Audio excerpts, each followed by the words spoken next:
No hago que vino te icanen muchas veces na tu primero na tu papayero icanen con na tu no hiki makasamabi hatun bi hiki son iwaya kai ki hakuma ki hatun na tu venena na ki na tu mai henry bi na tu wayati kumbi henson na tu paranta waya son hatun ba ko estudia matitambi na tu bosque na tu habda kenko na tu hakuni anititambi rura kanenko muchas veces en burbe muchas veces na tu habra isa burbe uno ankane yuina burbe uno ankane hakon so chamalbe hena no planta medicinal biti llama haska kenko muchas veces ikane na tu naabo haska kenko no hakon chaman que no rama no mayuina bon una llame muchas veces son takubushon bien profesor bon satana yukate hauri hayuina ka bin no hawo una llama que no inka muchas veces na tu enfrentan na tu no comunidad enco muchas veces yuikane na tu ha kunya mabihiki bogane hatian no haska que yuya bihati hatun ayamenko ika hatu yuita mata shiki hatu.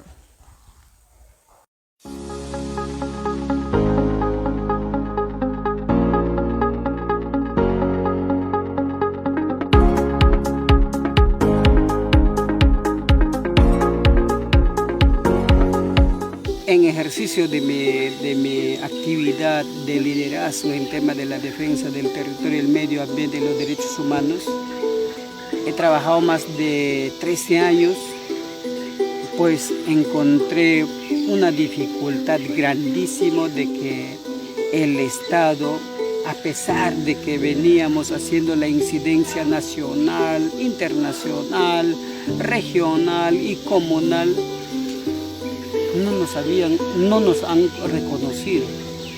Nosotros teníamos que hacer el eco para que el Estado, mediante los mecanismos adecuados y mediante las instituciones correspondientes, hicieran el reconocimiento tal cual como veníamos ejerciendo defensa del territorio. Por defender los derechos humanos, el territorio y la biodiversidad ecológica he recibido amenazas desde que asumí.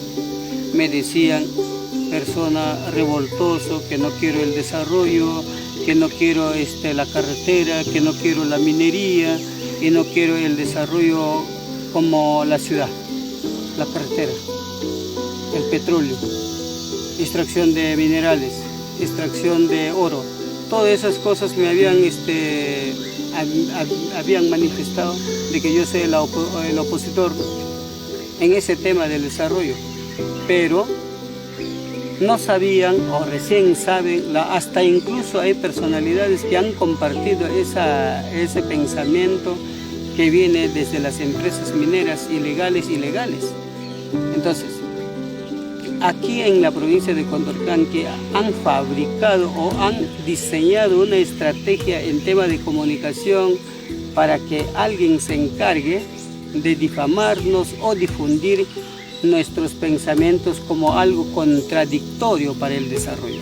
El Estado, mientras estamos en una situación crítica, no nos ayuda, no nos viene a acompañar, no viene a atestiguar para poder defendernos a nosotros como defensores que estamos siendo criminalizados. No se han ido. Entonces, tenemos apoyo del Ministerio de Interior, Ministerio de Defensa, Policía Nacional del Perú. No hay. No tenemos protección, no tenemos respaldo, andamos solos como defensores, pero defensores entre comillas, estamos defendiendo no solamente el territorio del distrito del CENEP, estamos defendiendo toda la Amazonía peruana, toda la provincia de Condorcanqui y región Amazonas, para que no haya más extractivismo, más abuso de autoridad, para que no haya tala ilegal, narcotráfico, para que no haya la prostitución, para que no haya abusos de derechos humanos, pero lamentablemente la sociedad y las instituciones del Estado no entienden hasta la fecha. Entenderán, pero pasan por desapercibido, porque nosotros no generamos plata, pues, ¿no? Si generáramos plata, todo el mundo vendrían porque hay plata. Pero en el Perú, lamentablemente, cuando se tiene que defender los derechos humanos, el territorio, el medio ambiente y la biodiversidad, no, como no generamos plata, ahí está, que se maten, que se vayan a enfrentarse entre ellos. Pero al final, nuestra labor de defensa del territorio y la diversidad es importante porque defendemos la vida de todas las personas.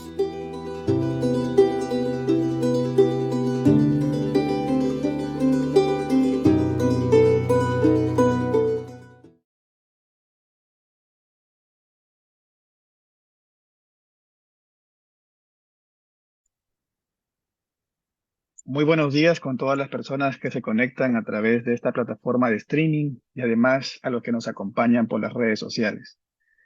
De acuerdo a Global Witness, Perú se encuentra entre los 10 países con mayor cantidad de asesinatos a personas defensoras del ambiente. A pesar que en el año 2020 se aprobó el protocolo para garantizar la protección de personas defensoras de derechos humanos y en el 2021 entró en vigor el mecanismo intersectorial para la protección de las personas defensoras de derechos humanos, la situación de defensoras y defensores se ha agravado dramáticamente, especialmente la situación de los pueblos indígenas que luchan para defender su territorio de economías ilegales e industrias extractivas. A raíz del estallido social y político que aqueja el país desde diciembre del 2022, se han incrementado los casos de criminalización y estigmatización contra defensores y defensoras. Y al mismo tiempo, continúan desatendidos los casos de violencia y amenaza en los territorios con muy poca capacidad de atención por parte del Estado. Por tal motivo, decidimos promover este diálogo y reflexión sobre las crisis que atraviesan las personas defensoras del ambiente y del territorio para buscar alternativas que aseguren su protección efectiva. Para tal propósito, hemos invitado el día de hoy a la responsable país de Oxfam, Alejandra Laiza, a la presidenta de ONAMIAP del pueblo Ashaninka Yanesha, Ketty Marcelo, al asesor técnico de Odecofrog del pueblo Guajún, Sebelio Cayap, a la jefa del área de medio ambiente de la Alcuntía del Medio Ambiente, Servicios Públicos y Pueblos Indígenas de la Defensoría del Pueblo, Lisette Vázquez, a la coordinadora de la misión técnica en Perú de la Oficina del Alto Comisionado para los Derechos Humanos, OACNUR, Maya Campbell. Al final de estas presentaciones tendremos un espacio para preguntar las inquietudes que cada uno pueda despertar durante esta exposición. Sin dar mayor protocolo, quisiera invitar a Alejandra Laiza, responsable país de Oxfam, para las palabras de bienvenida a este evento. Muchas gracias, Rubén, y bienvenidos a todas y todas. Gracias también a quienes nos acompañan como panelistas, que a nombre de Oxfam queremos no solamente agradecer este espacio de discusión y reflexión, sino también reconocer el trabajo en estos años junto a ONAMIAP y a Paz y Esperanza que nos han acompañado no solo en este conversatorio, sino en este proceso en el marco del proyecto con la Unión Europea en defensa de la Amazonía.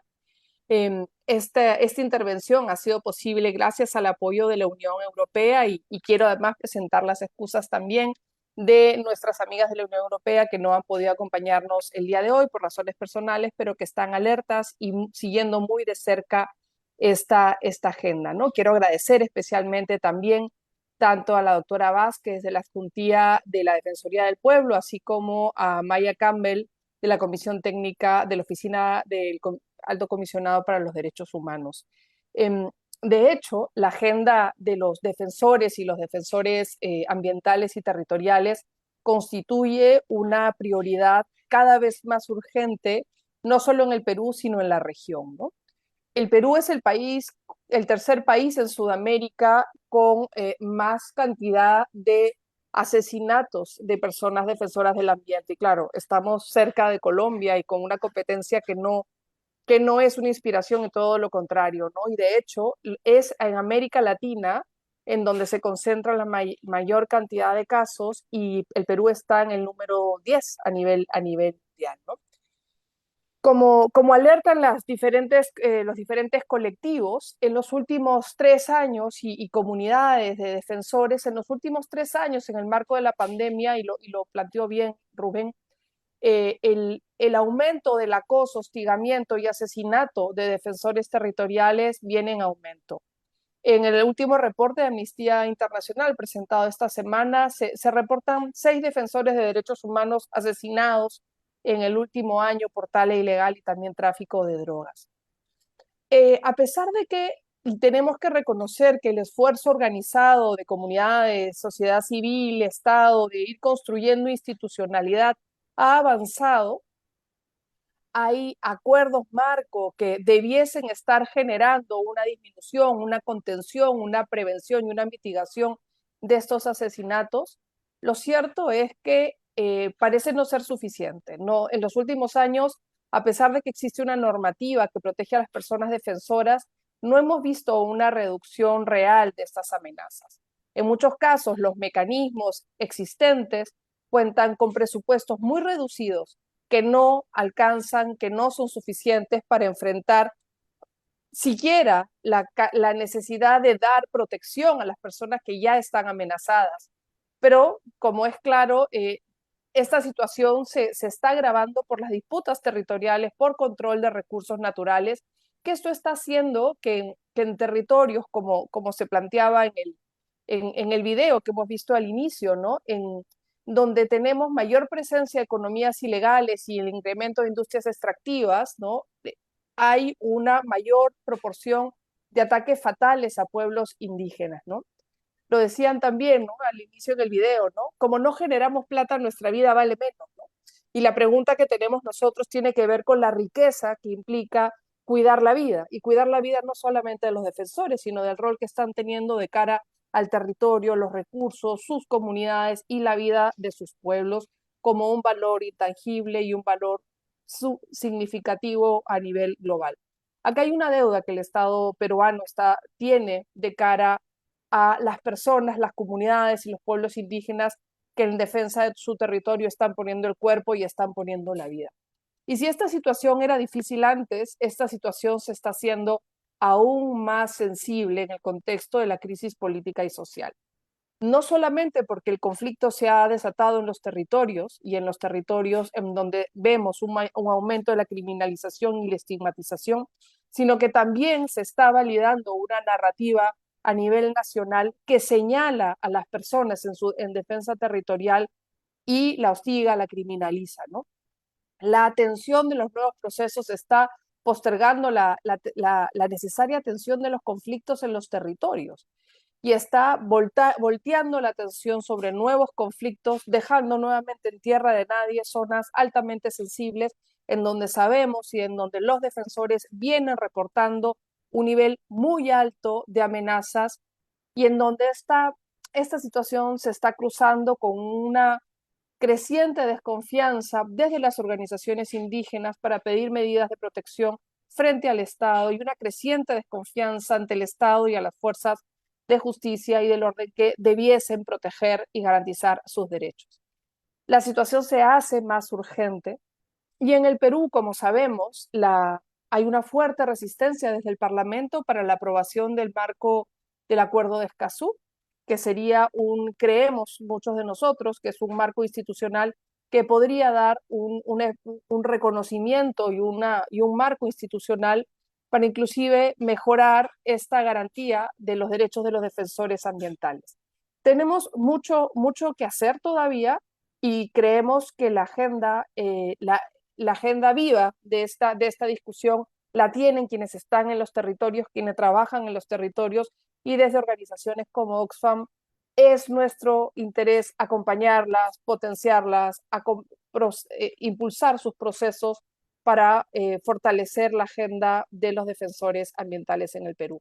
No quiero dejar de recordar que estamos a pocos días de celebrar la segunda COP de Escazú en Argentina, que constituye un momento significativo para elevar el nivel de acuerdo, compromiso de los países de cara a esta urgente agenda. Sabemos, como todo, que los procesos institucionales se sellan desde los compromisos estatales, pero se construye desde los compromisos sociales y políticos que también hacemos las organizaciones alrededor de ellos, y este es el compromiso y esperamos que que este conversatorio sea una piedra más en este proceso de consolidar un marco de garantía y reconocimiento de los derechos de los defensores ambientales en el Perú. Muchísimas gracias. Muchas gracias, Alejandra. En realidad nos has dejado con algunos datos bastante llamativos. Somos el tercer país con mayor número de personas asesinadas por defender el bosque en Latinoamérica y el 10º país a nivel mundial.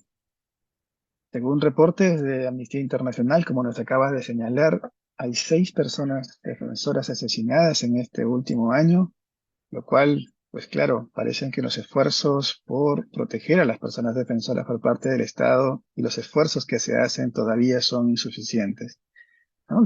Parte alguna de estas cosas por temas de presupuesto, también temas de coordinación entre las entidades encargadas también de proteger a las personas defensoras. Hay mucho que hacer, como nos dijo, y esta agenda viva se hace desde los territorios, y es por eso que hemos querido invitar el día de hoy también a la presidenta de NAMIAP del pueblo Achán Cayane Shaquet Marcelo para que nos converse un poco algo sobre el contexto político y cómo esto ha agravado la situación de las personas defensoras del medio ambiente y del territorio. Bienvenida, Ketty. Adelante. Buenos días con todos y todas. Saludarles cordialmente y también saludar el evento. Es muy importante hablar de quienes defendemos nuestros territorios, de quienes defendemos la vida. En primer lugar, aclarar que las mujeres y pueblos indígenas somos más que defensores. No somos simples defensoras de árboles, de ríos, sino estamos defendiendo nuestros territorios, nuestra casa, estamos defendiendo lo que hemos heredado de nuestros ancestros y lo que vamos a heredar a nuestros hijos. Estamos defendiendo la vida, ¿no? Por eso no es que de pronto uno se levante y dice, yo voy a ser de hoy para adelante defensor ambiental. No, sino nosotros, no, nosotras y nosotros estamos defendiendo nuestra casa. Entonces, por eso es que nos llamamos, ¿no? Somos pueblos indígenas quienes defendemos la vida también. Bueno, a mí me han pedido hablar sobre la coyuntura actual, ¿no? Mucho se habla de que estamos viviendo una crisis, ¿no? Una crisis política y cuál es la situación de los defensores. Yo diría, antes del 7 de diciembre, ¿acaso vivíamos en el paraíso? Antes del 7 de diciembre, ¿no? ¿Acaso no asesinaban a nuestros hermanos por la defensa de los territorios? ¿No? Antes del 7 de diciembre, ¿acaso no nos despojaban nuestros territorios? ¿No? Las políticas de despojo territorial, ¿no? Sin embargo, mucho se habla de una actual crisis y todo, y no se habla de los atropellos, de la vulneración de derechos que enfrentábamos o que enfrentamos nosotras y nosotros los pueblos mucho antes, ¿no? De este síntoma, de esta coyuntura que estamos viviendo.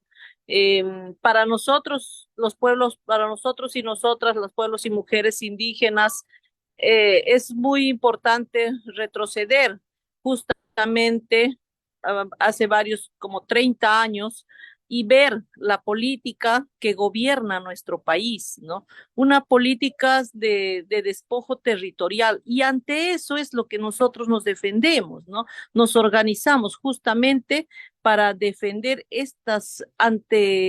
organizarnos y defender ante estas políticas, ¿no? Que siempre vemos amenazadas o que se generan de parte del legislativo y del ejecutivo. Y ante un Congreso también bastante indolente, de espalda al pueblo, también que no ratifica el acuerdo de Escazú. Entonces, desde hace muchos años, los pueblos y mujeres indígenas venimos visibilizando esto. Lo que sucede es que ahora estamos enfrentando una dictadura cívico-militar.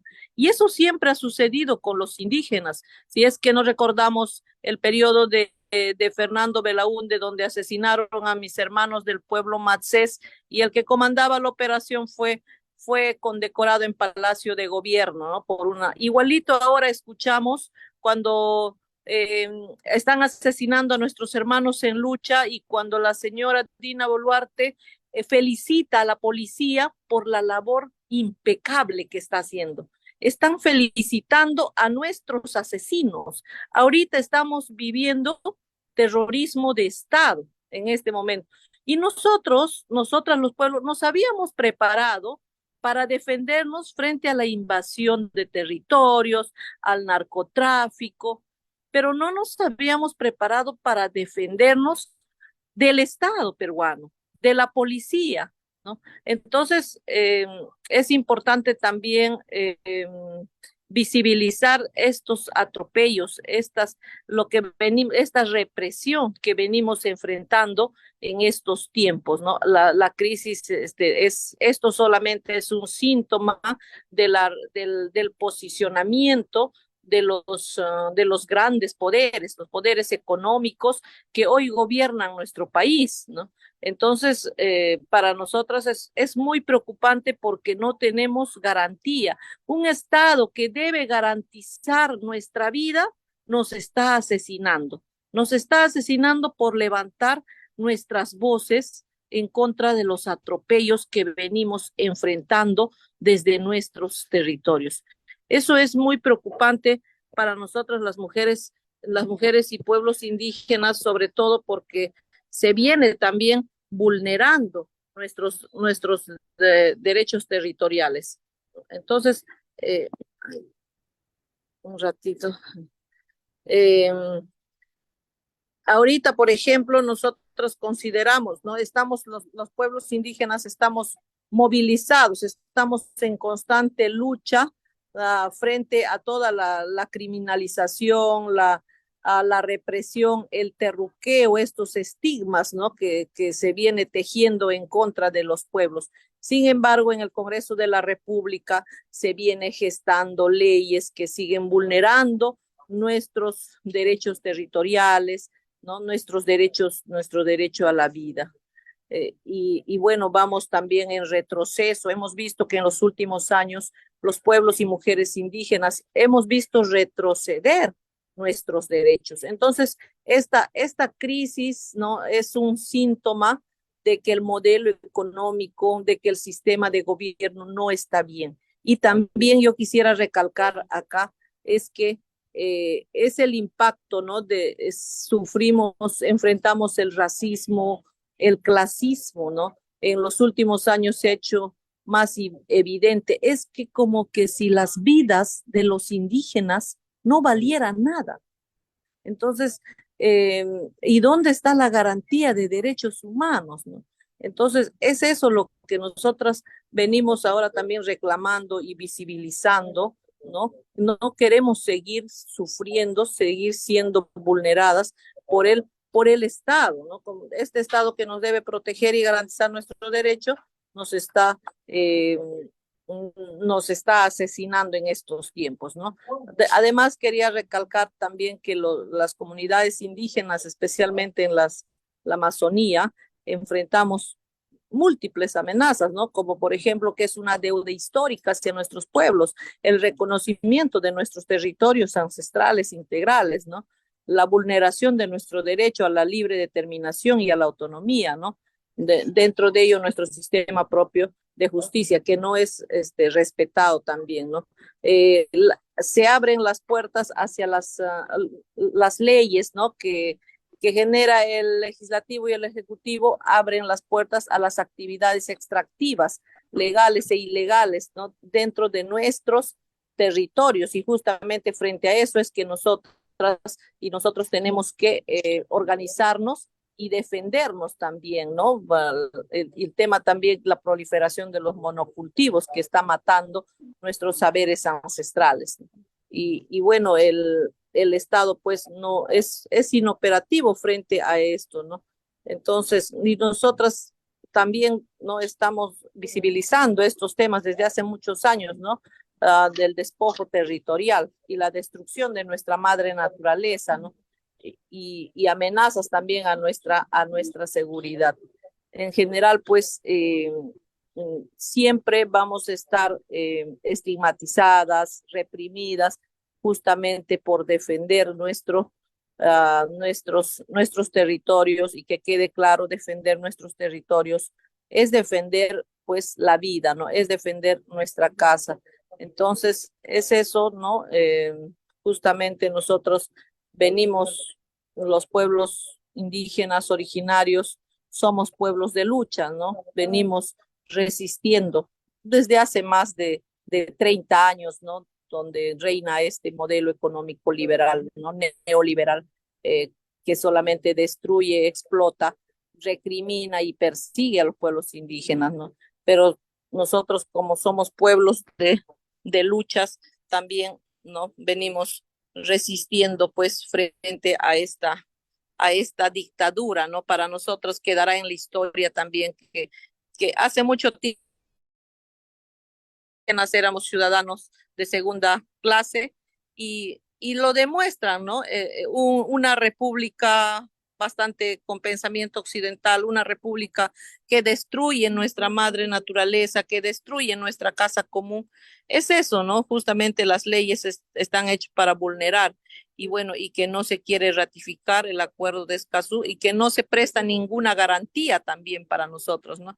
Entonces, yo creo que los pueblos seguimos en lucha, seguimos en resistencia, no es de ahora hace 30 años, de más de 200 años, ¿no? Yo siempre he dicho que esta república legaliza también los abusos de la colonia, ¿no? Y las que son dictadas con ese pensamiento occidental. Desde ONAMIAP hace tiempo habíamos hecho la campaña por la ley de la madre naturaleza, sin embargo también estuvimos frente a autoridades, frente a congresistas que no entienden nuestra mirada, ¿no? Nuestra mirada, nuestro pensamiento de proteger la, ¿no? Entonces, y bueno, esas leyes antropocéntricas que sacan, que destruyen a la madre naturaleza. Yo quisiera terminar diciendo que la vida de las y los indígenas sí importan, que no somos ciudadanos de segunda categoría, que merecemos vivir libremente, merecemos vivir en nuestro territorio, que se respete nuestra libre determinación,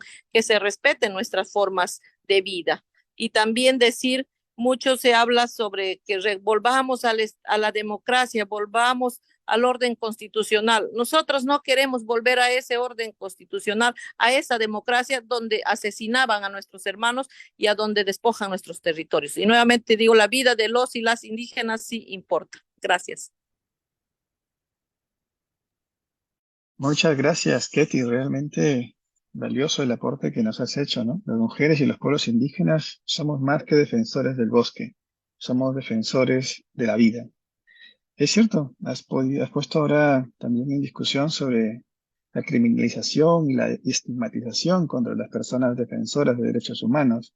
Esto me hace recordar las conclusiones de Michael Force, relator especial de Naciones Unidas en el año 2021, en el que decía que la falta de reconocimiento, la estigmatización y la criminalización de las personas defensoras de derechos humanos por parte de agentes estatales y no estatales son cuestiones sistémicas que se refuerzan mutuamente y representan un grave obstáculo para el trabajo que realizan los defensores y defensoras ambientales de la tierra y de los derechos de los pueblos indígenas en particular.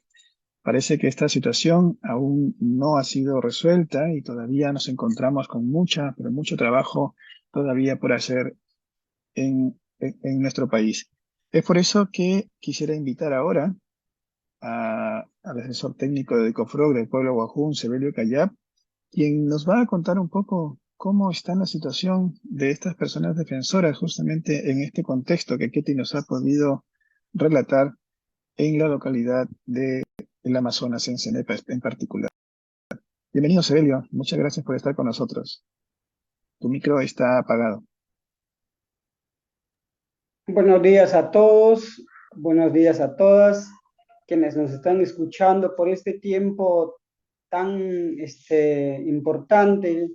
Quiero manifestar la situación actual de amenazas en la cordillera del Cóndor, pero más antes quiero también precisar para que podamos entender el contexto geográfico existente de amenazas, quiero mencionar de que los pueblos Abajún y Wampis, para la defensa de su territorio, en la década 70 crean la organización del Consejo Boruna Wambisa con el objetivo de unir todas las comunidades de las cuencas del Cenepa, Santiago, Marañón y de Imasa, y también plantear objetivos al Estado peruano, los derechos de los pueblos indígenas y asimismo también la defensa de su territorio. Entonces, resultado de ello, se crea el Consejo Boruna Wambisa, luego se crea AIRECEP y COICA, donde el señor Evaristo Nuncuán terminó presidiendo estas tres organizaciones, tanto regionales y nacionales e internacionales, ¿no? Entonces, ahí tenemos un hecho concreto, real, pero que los dirigentes que asumieron no pudieron agendar con el Estado peruano de qué manera iban a trabajar estos tratos importantes, ¿no? Hasta la fecha no están poniendo las agendas claras frente a los gobiernos que vienen asumiendo los cargos presidenciales. Eso hay que tenerlo claro como movimiento indígena, como pueblos indígenas amazónicos y andinos y afroperuanos. Por otra parte, la otra parte que quiero mencionar es que en el Perú se ratifica el convenio 169 en el año 95 y que hasta la fecha no se implementaron bien conforme tal cual como nosotros soñamos que sea nuestro Estado peruano. Y hasta la fecha hay un tema que se tiene que debatir fuertemente y políticamente para agendar este tema, ¿no? Porque en el 93 Fujimori entra y nos quitan, Recording in podido, progress. inscribir a la Constitución esas tres derechos territoriales, pero que lamentablemente la Constitución del 93 nos quita, ¿no? Ese es otro punto importante que hay que tener en cuenta. Y aparte, Alan García, que mencionó Alan García, nos quiso sacar todos los recursos naturales de toda la Amazonía peruana, donde tuvimos que organizar y hacer frente político con las movilizaciones a nivel nacional. Hicimos borrar las 10 leyes inconstitucionales que estuvo en cuestión. La segunda parte, en ese mismo paquete del reclamo nuestro, fue en el caso de la Cordillera del Cóndor, donde Alan García recortó el Parque Nacional, que era un total de 152,000 hectáreas, que fue producto de una consulta previa.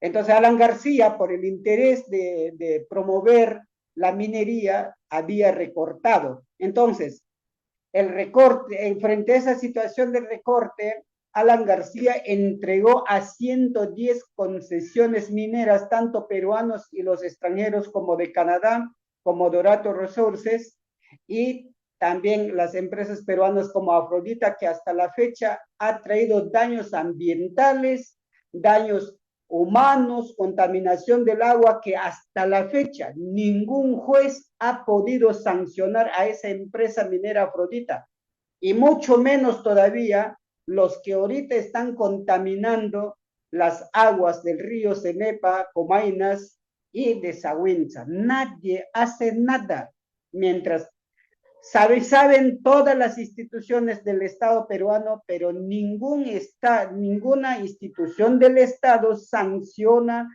por los daños hechos ambientales que actualmente estamos viviendo. Hasta la fecha, en la Cordillera del Cóndor, están realizando las actividades mineras ilegales, están sacando el oro, y nadie investiga, nadie sanciona hasta la fecha. Odecobroc ha presentado demandas varias veces, pero solamente sancionaron lo que pudieron hacer, pero tanto de las empresas mineras que vienen realizando las actividades que contaminan el agua y que ponen en peligro la contaminación, el consumo de las personas del Bajo Cenepa, no están haciendo nada los responsables de las instituciones que tienen que velar por este tema. Por otro lado, tenemos ahorita ingreso de las empresas mineras ilegales en todo el río Cenepa y que no hay ningún sancionado, a pesar de que nosotros como organización de Odecofroc hemos encontrado personas extraños extrayendo el oro, contaminando el río, enturbiando el río, poniendo en riesgo nuestro propio consumo del agua. Hemos entregado a la Fiscalía Provincial de Condorcanqui, no hicieron nada, más bien han liberado. Entonces, ¿dónde está la justicia? En cambio, a nosotros, los mineros ilegales, tanto de la Cordillera del Cóndor y del Bajo Cenepa, donde realizan las actividades, nos persiguen y nos han amenazado y nos siguen amenazando vivo e indirecto, y también haciendo reuniones ocultas donde nos van a matar. Ya nos han dicho, ya nos han manifestado que nos van a matar, que lo dejemos de denunciarlos, que dejemos en paz, porque ellos traen el desarrollo económico de las comunidades y de las poblaciones. En cambio, nosotros nos estamos lucrándonos de los ONGs y por eso nosotros no nos preocupamos de ellos y tenemos y hacemos las denuncias, y ese es un problema que nosotros generamos. Nosotros somos el problema para ellos. Y el Estado no ve esa situación en que nosotros los defensores del pueblo Abajún y Wampis denunciamos a las empresas que contaminan, dañan, traen la prostitución, enfrentamientos internos de las comunidades, no lo sancionan, pero en cambio el Estado pareciera que respalda a estas empresas mineros ilegales que extraen el oro en las cuencas hídricas de los diferentes ríos que acabo de mencionar. Entonces, la situación nuestra está tan compleja y que nadie nos protege. En Imasa, en Nieva, existen policías y militares. En estos puertos principales que acabo de mencionar, los mineros ilegales pasan por desapercibido. Ahí ven, ahí los policías miran, ven y no hacen nada. Y no hay muchos personales en el puerto de Imasita, en el puerto de Uracusa y Nieva, y pasan por desapercibido los mineros ilegales que nos amenazan. Y nosotros tenemos que terminar enfrentándonos con ellos. Entonces, ¿para qué están los militares o los puestos de militares del Pinglo, de Nieva, de Uracusa y de Imasa? ¿Para qué están? Entonces, esa es una gran pregunta que nos estamos haciendo, de que las instituciones públicas del Estado, así como las policías y del ejército, no están asumiendo su responsabilidad de controlar quiénes ingresan y quiénes son los que contaminan nuestro medio ambiente, el territorio. Esa es una preocupación muy fuerte. Frente a eso estamos nosotros peleando contra ellos y ya nos tienen ubicados. Y por último, lo que tenemos o lo que estamos haciendo es una estrategia de salir de nuestra comunidad, y estamos ubicados en diferentes puntos de la ciudad. ¿Para qué? Para que no nos maten, pues nadie va a querer que nos maten.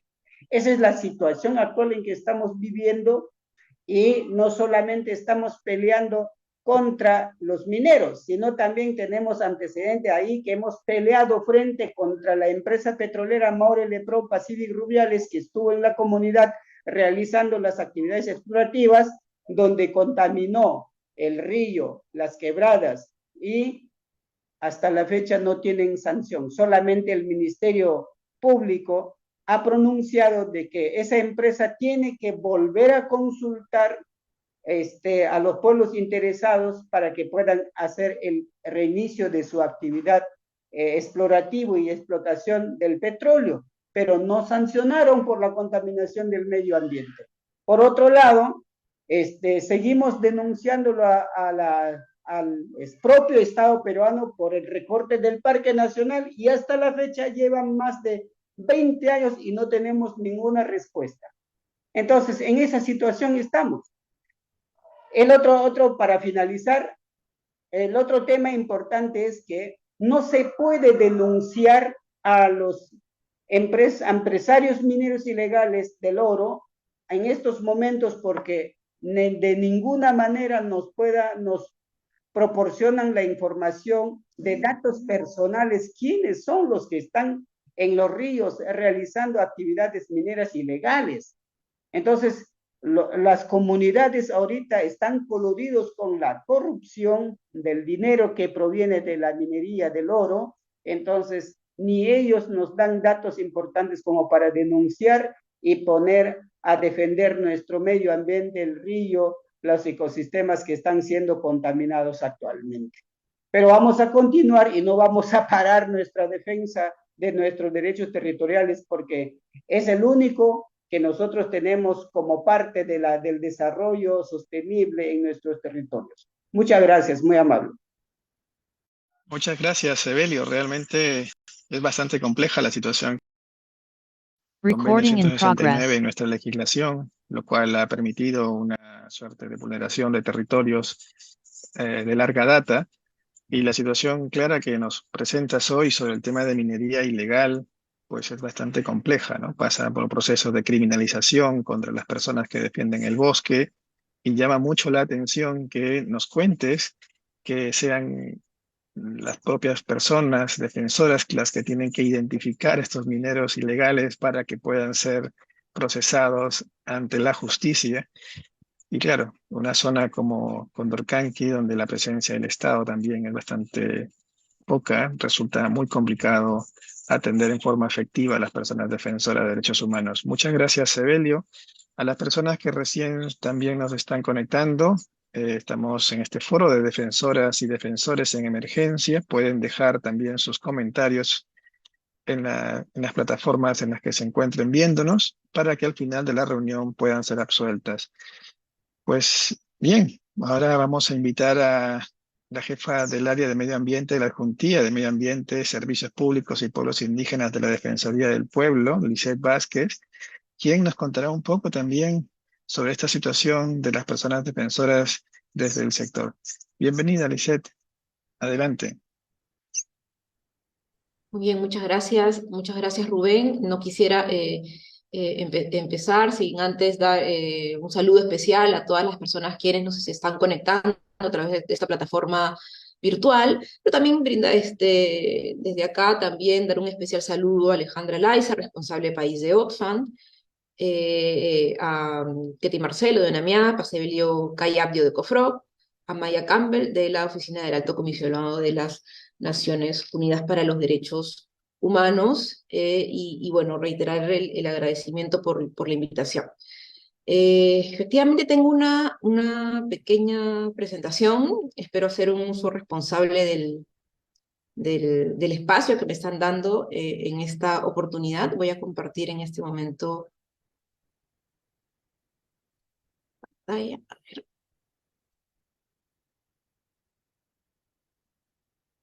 Listo. Voy a abordar un poco el rol de la Defensoría del Pueblo en defensa del ambiente de las personas defensoras defensoras de derechos humanos, en específico del ambiente, ¿no? Solamente para dar un marco general, como todos saben, la Defensoría del Pueblo es una institución constitucionalmente autónoma, creada por la Constitución Política, con un mandato específico que es precisamente proteger los derechos de las personas, y en ese marco supervisar que las entidades del Estado, digamos, cumplan con las funciones que le han sido asignadas. En este caso específico, pues a la función específica de proteger los derechos de las personas y eventualmente de erradicar las actividades ilegales o las actividades que están causando precisamente esta situación de desprotección de las personas defensoras. Para contarles un poco cómo nos organizamos, la Defensoría tiene 40 oficinas en todo el país, en todas las regiones, 28 oficinas defensoriales, 12 módulos de atención, y la problemática digamos, la problemática vinculada a los ataques y amenazas y asesinatos de las personas defensoras, lo vemos principalmente desde tres, además de las oficinas desconcentradas en todo el país, a través de tres instancias, ¿no? La primera es la Adjuntía de Derechos Humanos y Personas con Discapacidad, que es la instancia que lidera, digamos, este trabajo de protección de las personas defensoras de derechos humanos.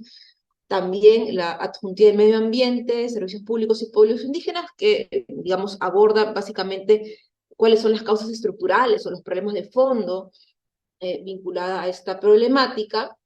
Y también contamos en la Defensoría dentro de la Adjuntía con un programa especializado, ¿no? Que es el programa de Pueblos Indígenas, que aboca o se centra su trabajo precisamente en la protección de los derechos de las personas indígenas, ¿no? Y en ese marco la institución pues atiende quejas, petitorios, consultas.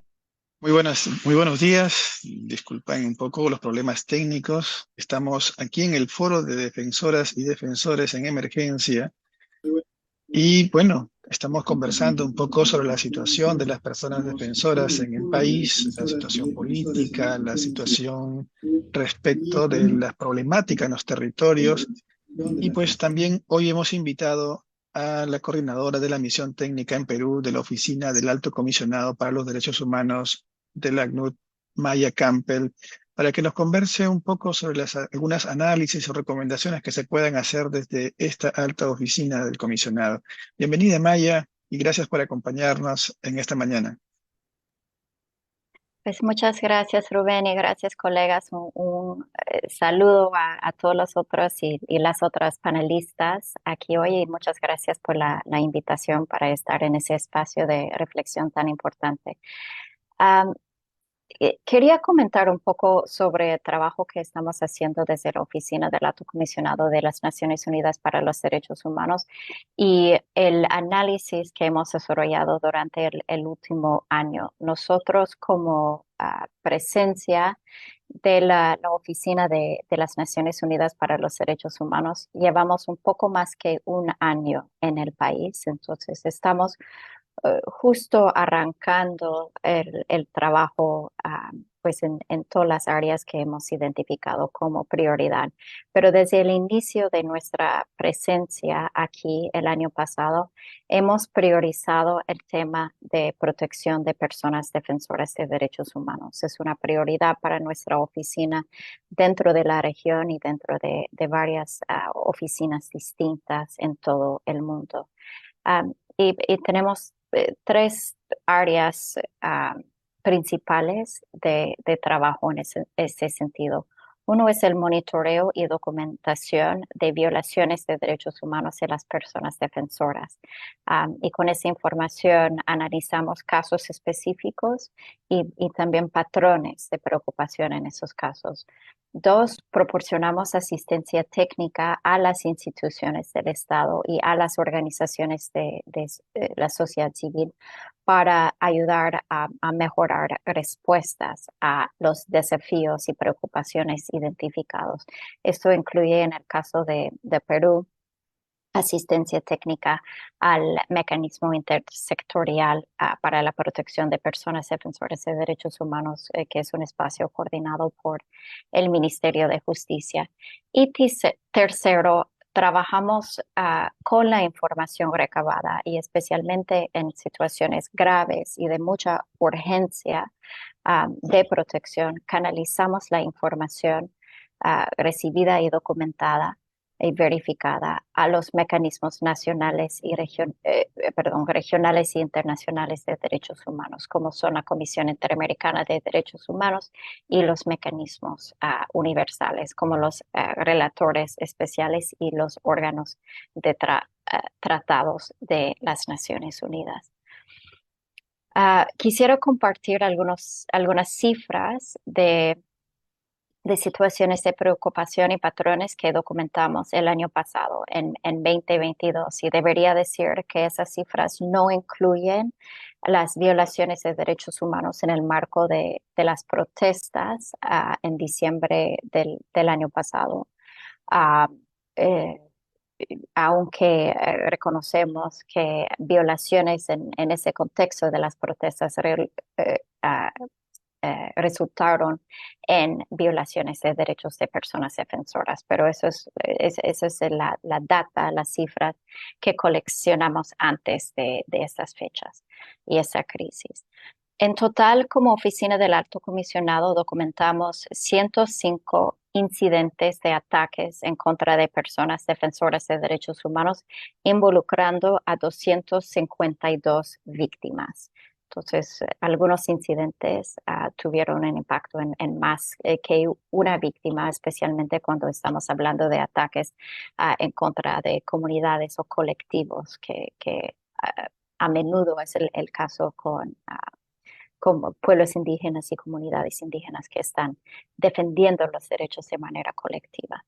De estos 222 víctimas, 40% eran hombres, 17% eran mujeres y 37% no aplicaba porque fueron ataques en contra de una organización de derechos humanos o una comunidad, por ejemplo. 30% de las víctimas identificaban como personas indígenas o nativas.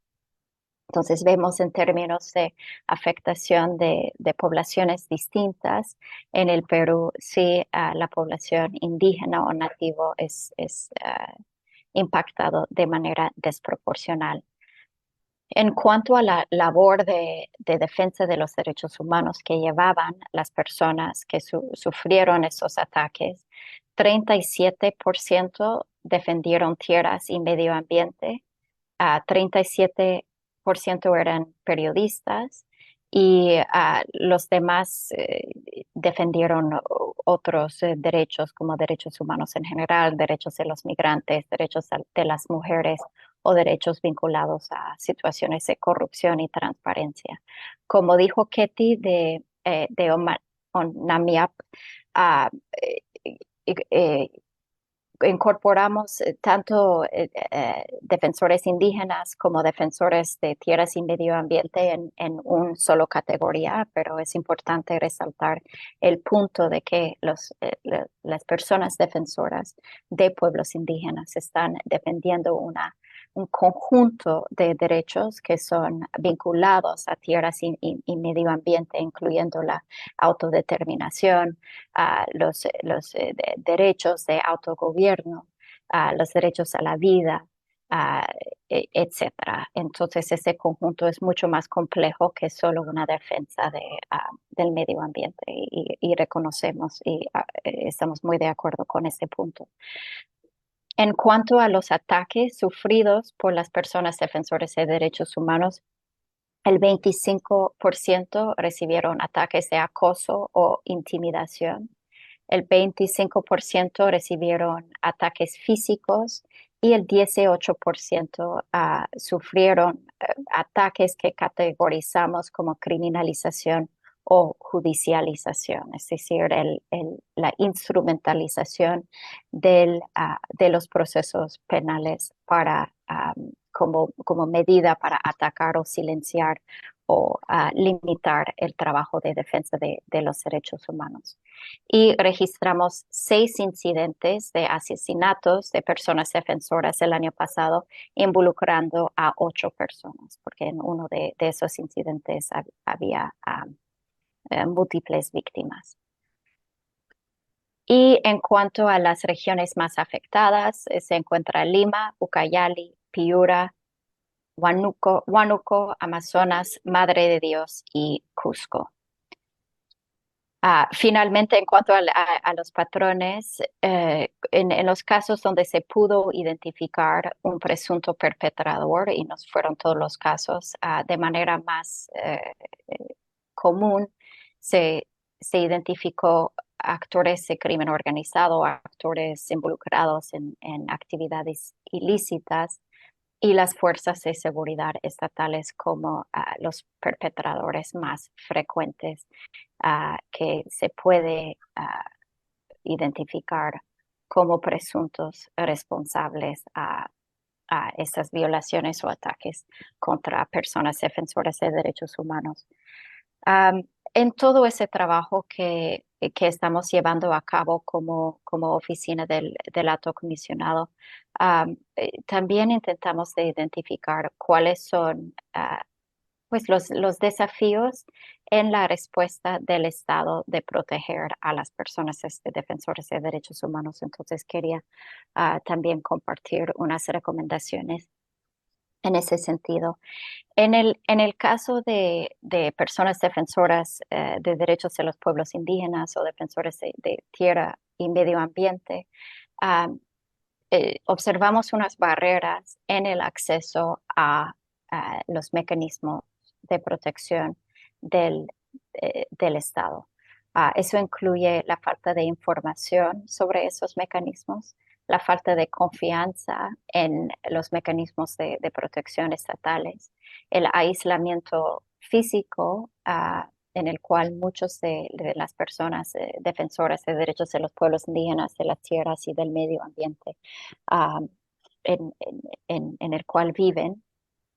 Ah, en algunos casos una falta de identificación como persona defensora de derechos humanos, entonces falta de conocimiento de que se pueden acceder a estos mecanismos, barreras lingüísticas, culturales y económicas, y el hecho de que en muchos casos personas que acuden a las instancias de protección del Estado han enfrentado situaciones de revictimización.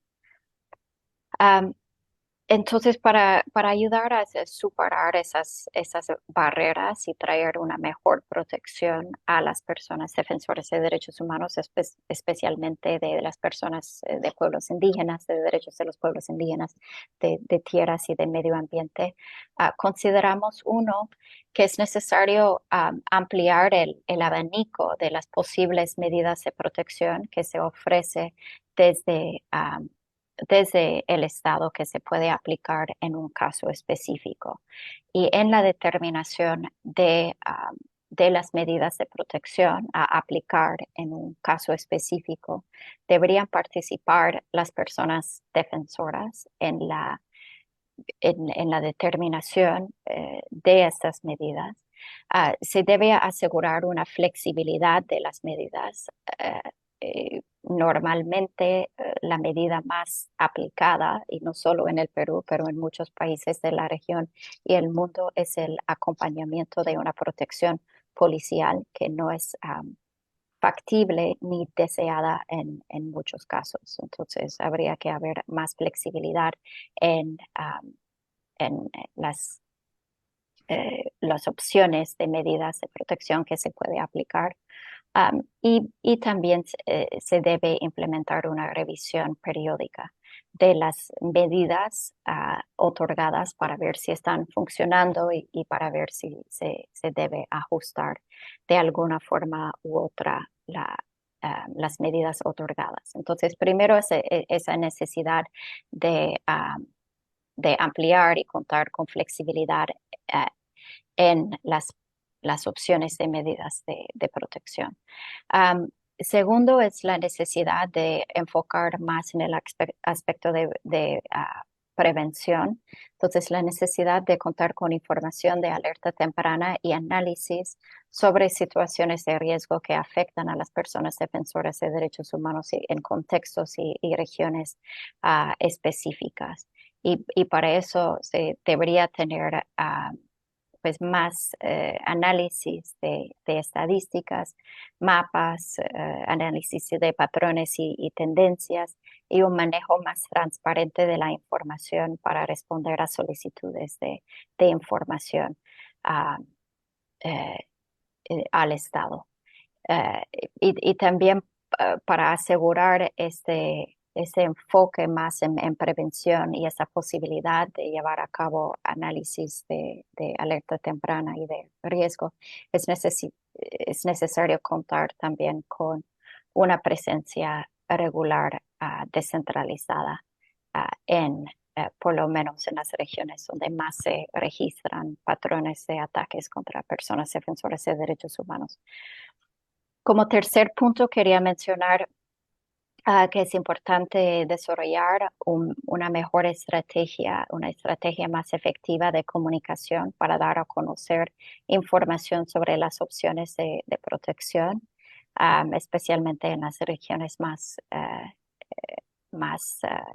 impactadas, y también compartir información y análisis sobre los factores de riesgo que están influyendo en los entornos de riesgo para las personas defensoras de derechos humanos, para que haya mejor conocimiento tanto de las situaciones de riesgo como sobre las opciones de protección que existen por parte del Estado.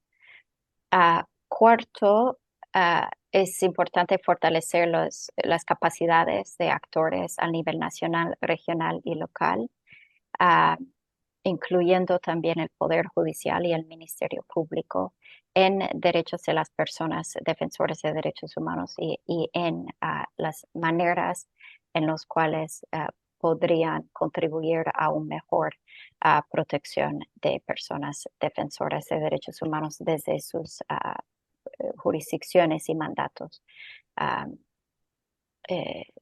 respectivos. Y en ese sentido se debe trabajar también, seguir trabajando en maneras de coordinación y de articulación para asegurar un mejor intercambio de información y una mejor respuesta coordinada a las situaciones de desprotección.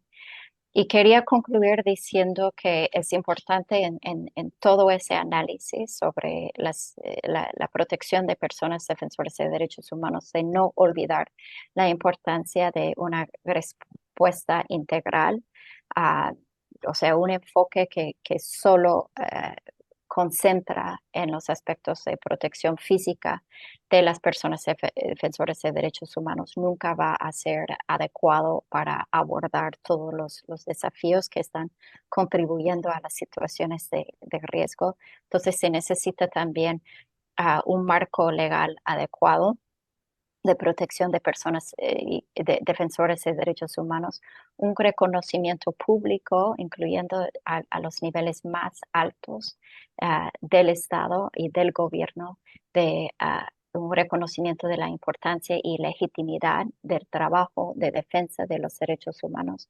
Y también es necesario, y eso tal vez es lo más importante, abordar los factores estructurales de riesgo que tienen que ver en muchos casos la falta de protección de tenencia de tierras, la falta de reconocimiento de derechos de autogobierno de los pueblos indígenas y de su participación en el manejo y administración de esas tierras, factores estructurales que tienen que ver con la presencia de industrias extractivas dentro o que impactan a las tierras de pueblos indígenas, etcétera. Entonces hay que también no olvidar que se tiene que abordar esos factores estructurales que están influyendo en las situaciones para resultar en un entorno no propicio para la defensa de los derechos humanos. Con esto termino. Gracias. Muchas gracias. Estuvo con nosotros Maya Campbell, coordinadora de la misión técnica en Perú de la Oficina del Alto Comisionado de los Derechos Humanos, y nos ha dado algunos datos interesantes, ¿no? Han logrado documentar 105 ataques a personas defensoras de derechos humanos en el último año, donde los 100 ataques han producido 252 víctimas, de las cuales el 30% son personas indígenas, el 25% es por acoso o intimidación, el 25% es por ataques físicos y el 18% por criminalización y judicialización. Además, nos ha dado algunas recomendaciones respecto a nuestros mecanismos o marco normativo respecto a la protección de personas defensoras, donde nos dice pues que hay ciertas barreras al acceso al mecanismo. Hay una barrera económica, cultural, hay una situación de revictimización también de las personas durante este procedimiento. Y también nos ha dado algunas sugerencias respecto como recomendaciones a las medidas de protección, las cuales deben ser un poco más flexibles, deben ser preventivas, se debe desarrollar también una estrategia de comunicación respecto a las medidas de protección con las personas y ser la propia persona defensora también quien participe en la implementación de la medida. y lo que nos lleva a una suerte de mayor coordinación y articulación entre las entidades del Estado para que esta protección pueda ser efectiva. Muchas gracias, Maya. Realmente han sido datos muy interesantes y muy importantes. También tenemos el día de hoy la participación de la jefa del área de medio ambiente de la Juntilla de Medio Ambiente, Servicios Públicos y Pueblos Indígenas de la Defensoría del Pueblo, Lisset Vázquez, y con las disculpas del caso por el corte en la transmisión, doctora Lisset, bienvenida nuevamente. Adelante, por favor. Muchas gracias, Rubén. Bueno, son cosas que pueden pasar, no hay ningún problema. Voy a compartir nuevamente mi pantalla para retomar la exposición.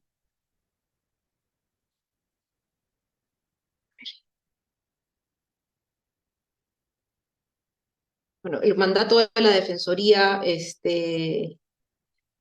creo que ya lo hemos abordado con bastante detalle, lo conocemos. La Defensoría del Pueblo tiene por función proteger los derechos y en ese marco supervisa que las entidades del Estado cumplan con las obligaciones que nuestro ordenamiento jurídico le exige.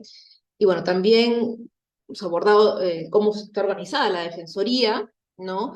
A mi cargo se encuentra, yo estoy a cargo de la Adjuntía del Medio Ambiente, Servicios Públicos y Pueblos Indígenas, pero tenemos una articulación bastante directa con la Adjuntía para los Derechos Humanos, ¿no? Y además, dentro de la Adjuntía a mi cargo se encuentra además un programa de pueblos indígenas que aborda, digamos, con un mayor grado de especialización precisamente la protección de los derechos de los pueblos indígenas, ¿no?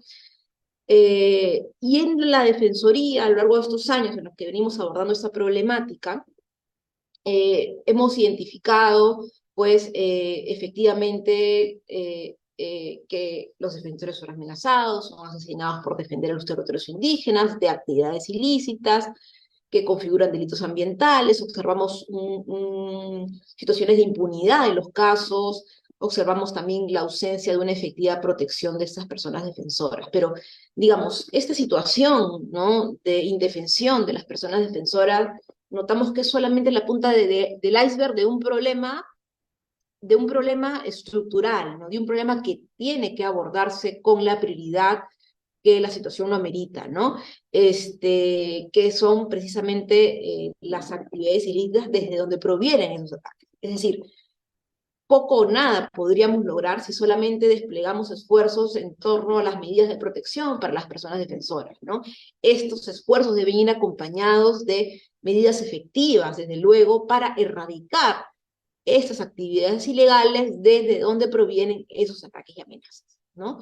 Es decir, debe darse una atención prioritaria por parte del Estado precisamente a esas actividades que configuran los delitos ambientales y, como sabemos, pues están principalmente referidos a la minería ilegal, a la tala ilegal, al tráfico de tierras, a narcotráfico. Es problemática que, si no se aborda, ¿no?, difícilmente podamos lograr resultados concretos, ¿no?, para precisamente proteger a las personas defensoras ambientales indígenas, ¿no?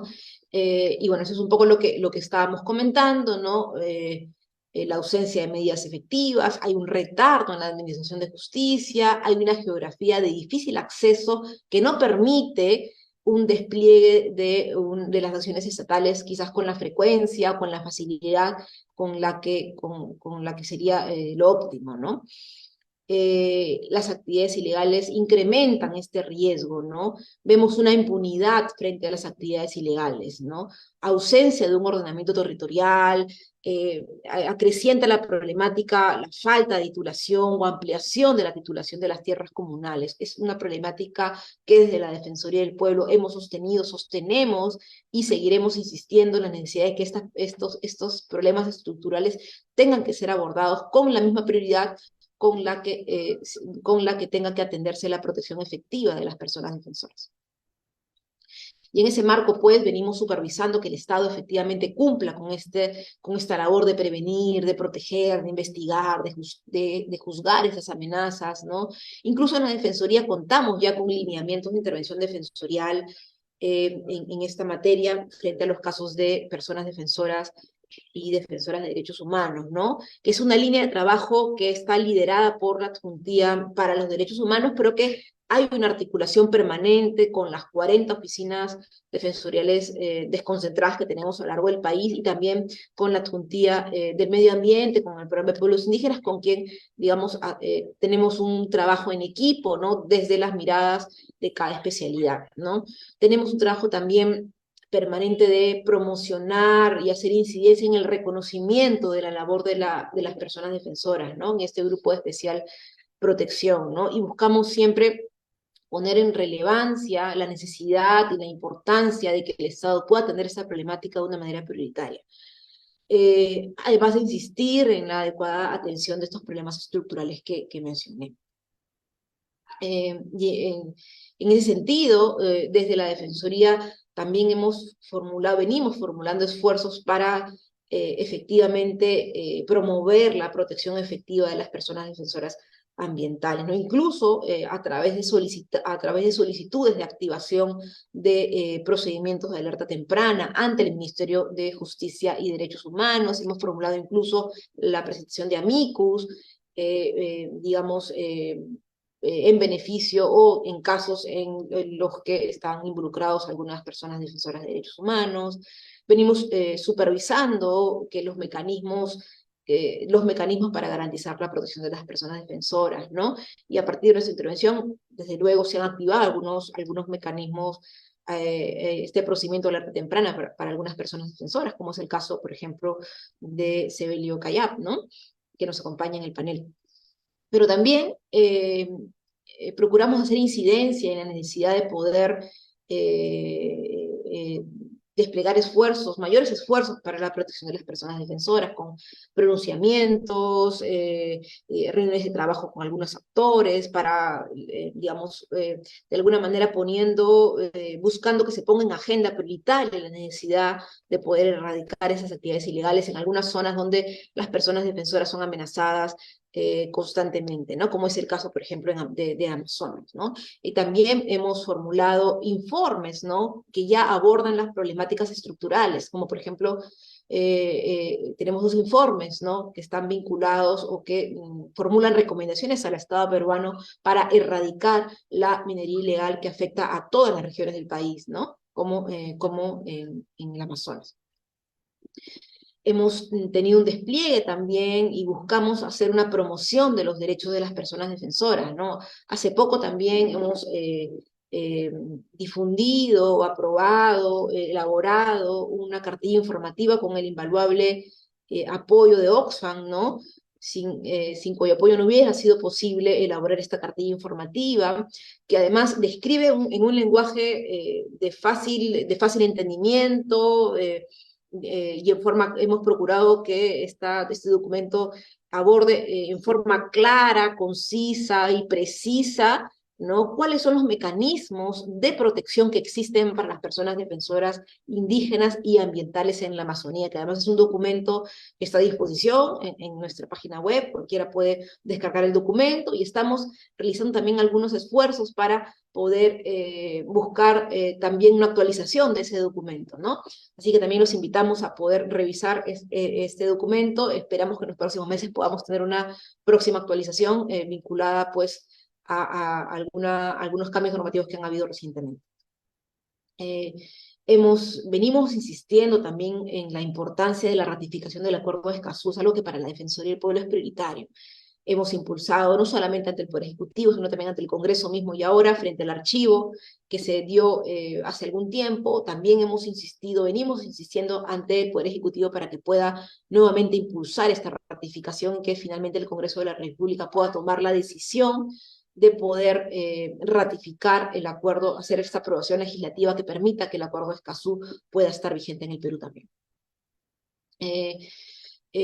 Algunas recomendaciones para proteger a las personas defensoras, ¿no? Para la Defensoría del Pueblo es muy importante que la articulación que se pueda dar en las distintas instancias del Estado, que implica los ministerios, ¿no? El Ministerio de Agricultura, de Desarrollo Agrario, del Ambiente, de Energía y Minas, del Ministerio de Justicia, y de todas las instancias responsables, es insuficiente o debería de incorporarse también a otros actores, ¿no? Como por ejemplo el Ministerio Público, el Poder Judicial, la Contraloría General de la República, ¿no? Porque en el entendido que son actores que tienen la capacidad o tienen las competencias para que en el ámbito de, digamos, de las actuaciones que ellos realizan puedan garantizarse pues una efectiva protección. Las investigaciones del Ministerio Público, el mismo Poder Judicial, que pueda finalmente lograr que no haya una impunidad en cuanto a estas personas que amenazan o atacan a las personas defensoras, ¿no? Es importante que el Ministerio Público y el Poder Judicial dispongan investigaciones céleres y con pertinencia cultural, ¿no? Para lograr, desde luego, sanciones ejemplares. Pero también desde la Defensoría del Pueblo consideramos que es neurálgico y es muy importante que el Ministerio de Cultura pueda implementar medidas conjuntas con las otras entidades del Estado, principalmente pues para visibilizar la situación de riesgo en las que se encuentran las personas defensoras ambientales e indígenas y identificar además los lugares o zonas donde se presentan este riesgo con mayor frecuencia, ¿no?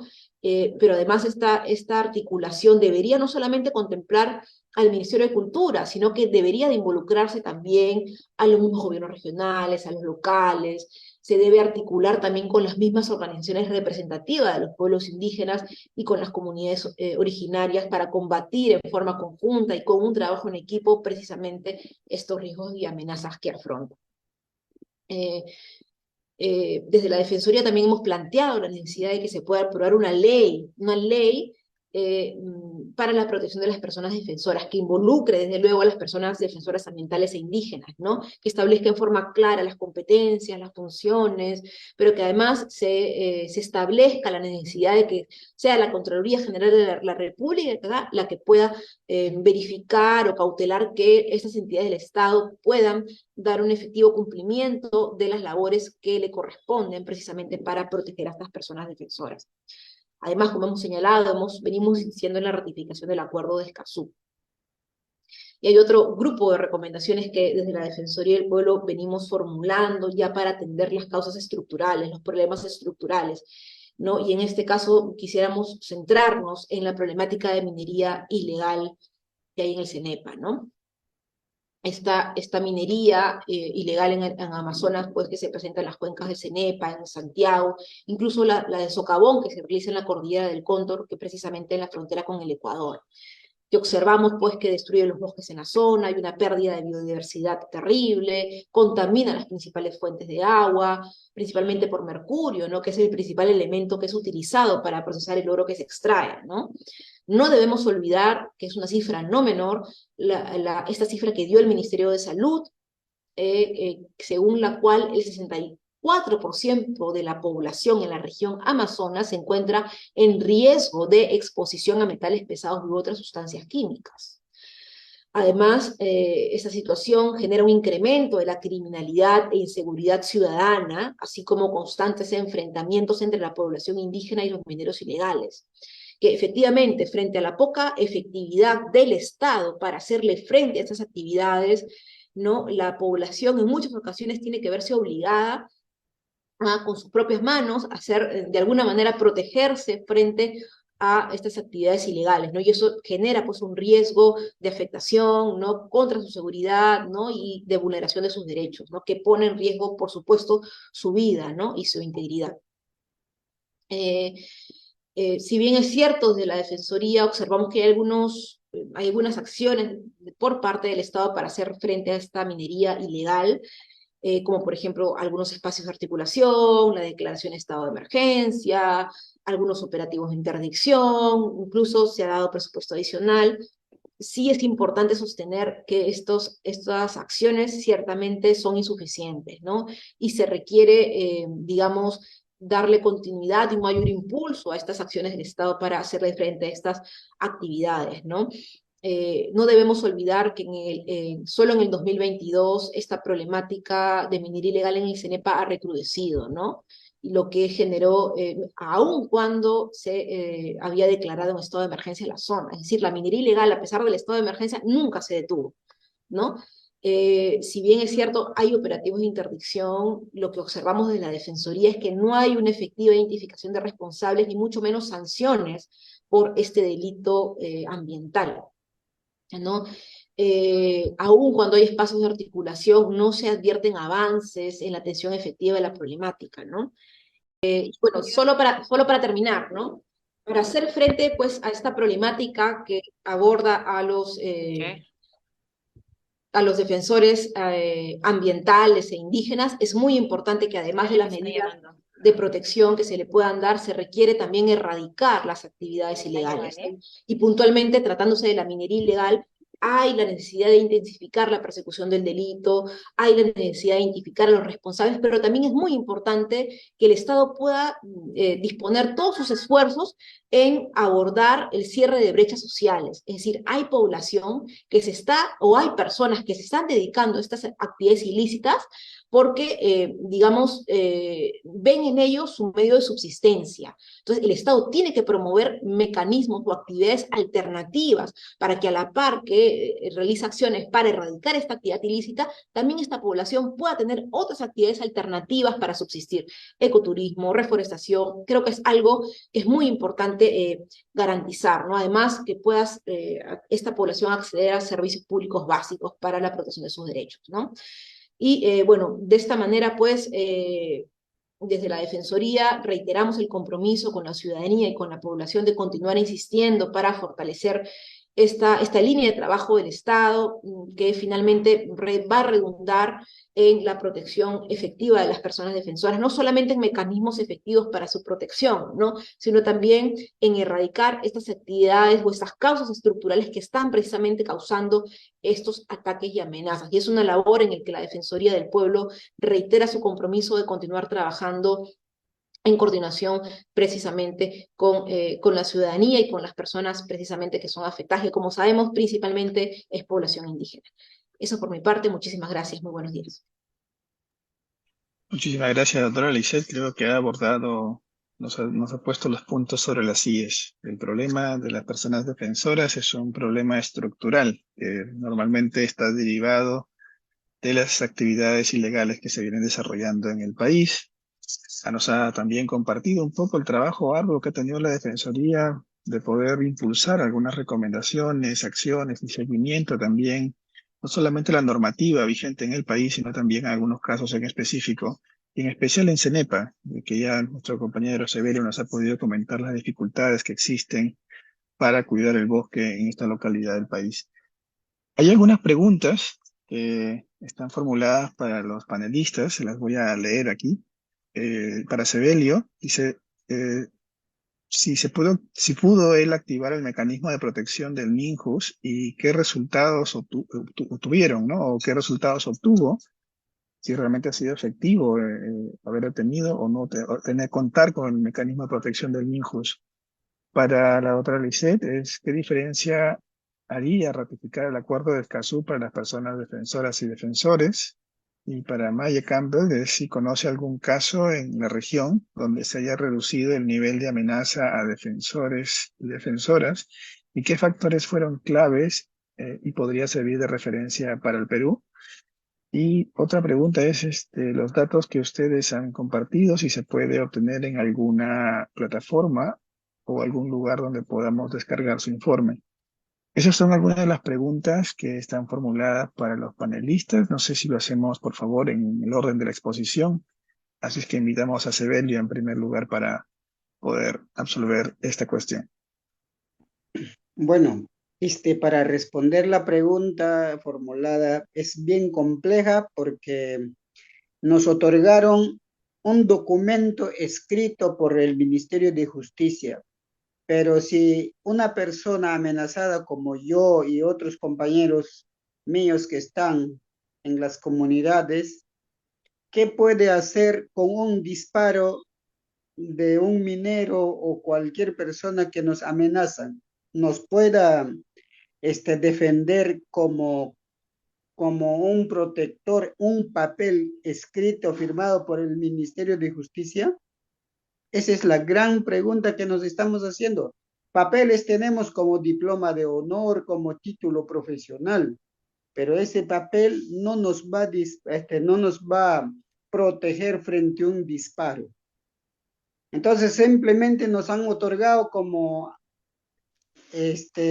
defensores del medio ambiente, derechos humanos, pero a solamente un documento que nos ha reconocido, pero después el Ministerio de Justicia nunca ha ido a la zona, han ido solamente policías con muchísima insistencia solamente para hacer una reunión y escucharnos qué es lo que está pasando frente a las actividades mineras y los mineros, qué es lo que están planteando y punto. Después no hubo otro tipo de mecanismos más técnicos y compromisos para poder salvaguardar o proponer una salvaguarda de nuestras vidas. Eso va a suceder en todo el territorio nacional, porque como les dije, los militares y los policías ahí están con sus armas, pero no están y tampoco están protegiendo a los defensores. Esa es una contradicción muy fuerte. Los policías están ahí en sus puestos de vigilancia y los del ejército, y resultado es de que los mineros que nos amenazan, los taladores ilegales de árboles, los narcotraficantes, ahí están realizando sus actividades, los policías lo ven, los militares lo ven, y las entidades públicas del Estado lo perciben, las actividades que están haciendo, pero no lo hacen. Entonces, esa es una situación en que nos está generando muchísima preocupación. Papeles lo tenemos, pero ese papel solamente cuando lo leemos habla, pero en el hecho concreto, prácticamente es inservible ese documento. Muchas gracias. Muchas gracias, Evelio. Invitamos a Maya Campbell, por favor, para poder continuar con la respuesta a la pregunta. Muchas gracias por la pregunta. Comienzo con la pregunta sobre las medidas de protección en la región y bueno, requiere un poco más tiempo para citar ejemplos específicos y evaluar su efectividad en los casos específicos, pero para mencionar algunos, además de lo que hemos identificado de la protección policial, el acompañamiento de seguridad periódicamente o de manera permanente, que es la medida más otorgada. Hay otras medidas que se ha visto en países diferentes en la región. Por ejemplo, medidas para sacar a la persona defensora de la zona de riesgo, que puede ser una evacuación permanente o temporal por un periodo que puede ser pues, por ejemplo, en otra comunidad, en la ciudad capital o en situaciones de extremo riesgo fuera del país. Entonces, esas medidas de relocar o de reubicar a la persona fuera de la zona de riesgo sería una posibilidad. También hay medidas que se pueden implementar para fortalecer las capacidades de comunicación y de alerta de las personas defensoras de derechos humanos, como proporcionar los teléfonos satélites, de teléfonos celulares, radios, botones de pánico. O para reforzar, por ejemplo, sus lugares de trabajo o sus casas a través de poner medidas de seguridad, de reforzar pues las ventanas, de instalar cámaras de seguridad, esas cosas para fortalecer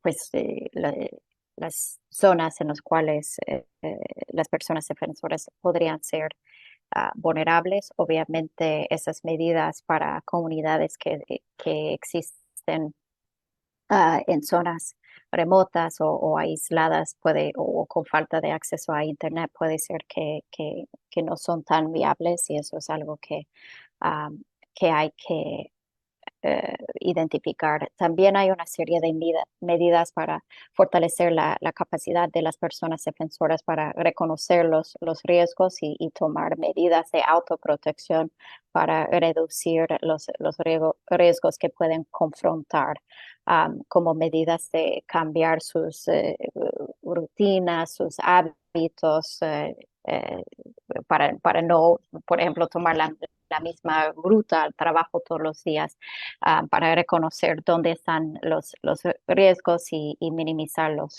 Capacitación sobre uso de tecnología para asegurar la seguridad informática. Entonces, medidas de autoprotección que se puede tomar que han funcionado en algunos casos. Y también es importante notar la importancia de medidas culturalmente apropiadas, especialmente para los pueblos indígenas, que podrían involucrar medidas de la propia comunidad de vigilancia y de seguridad a través de pues eh, diferentes turnos o el establecimiento de una agenda de vigilancia comunitaria o seguridad comunitaria, para asegurar una protección más colectivo. Bueno, esos son algunos ejemplos de medidas y bueno, se puede hablar de más en otro espacio. Ahora, sobre la segunda pregunta y las cifras, no los hemos publicado.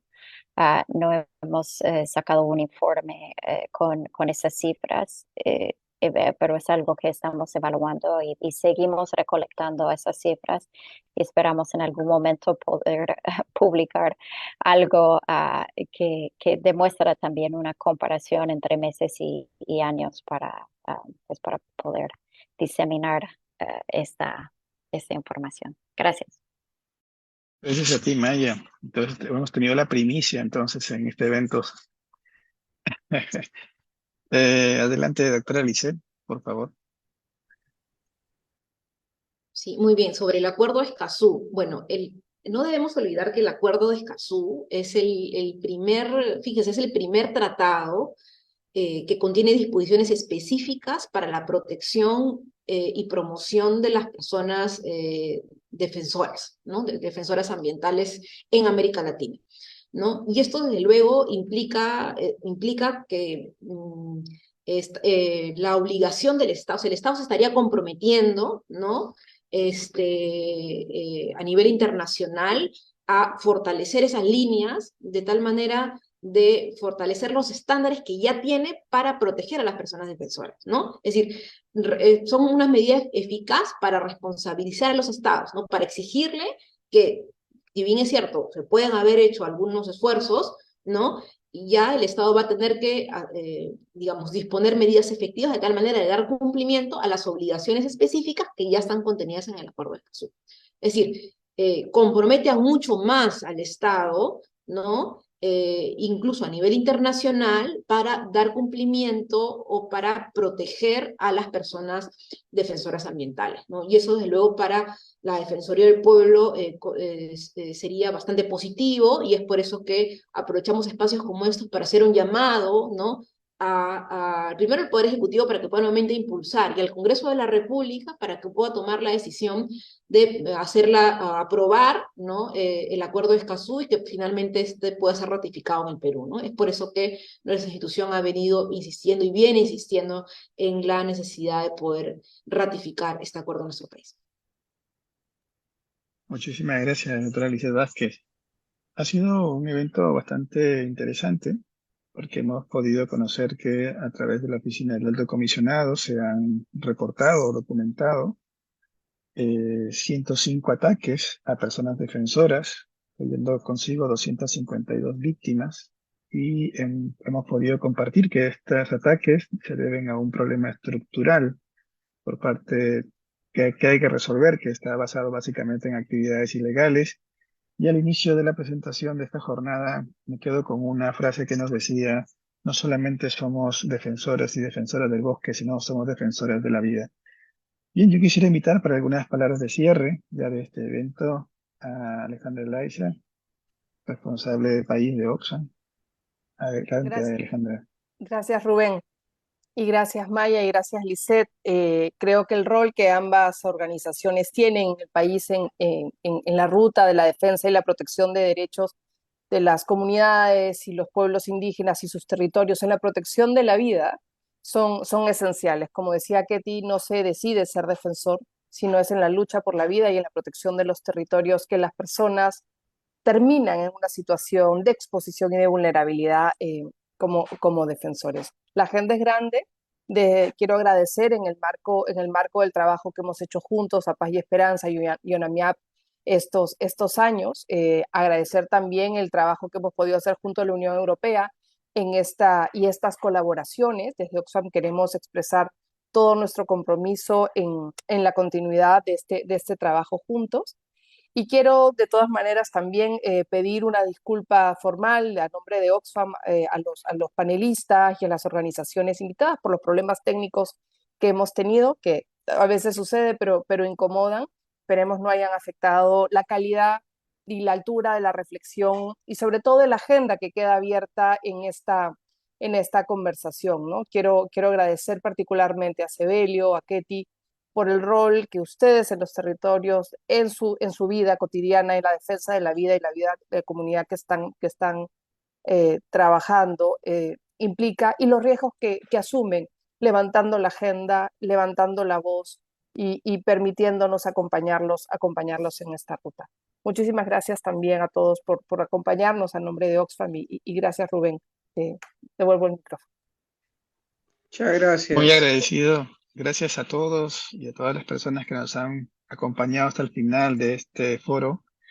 A los amigos que están siguiéndonos en este streaming y también en las redes sociales, les agradecemos por estar acompañándonos. Muchísimas gracias. Este ha sido un evento organizado por Oxfam, ONAMIAP y Paz y Esperanza, financiado por la Unión Europea. Muchísimas gracias a todos y que tengan una muy buena tarde.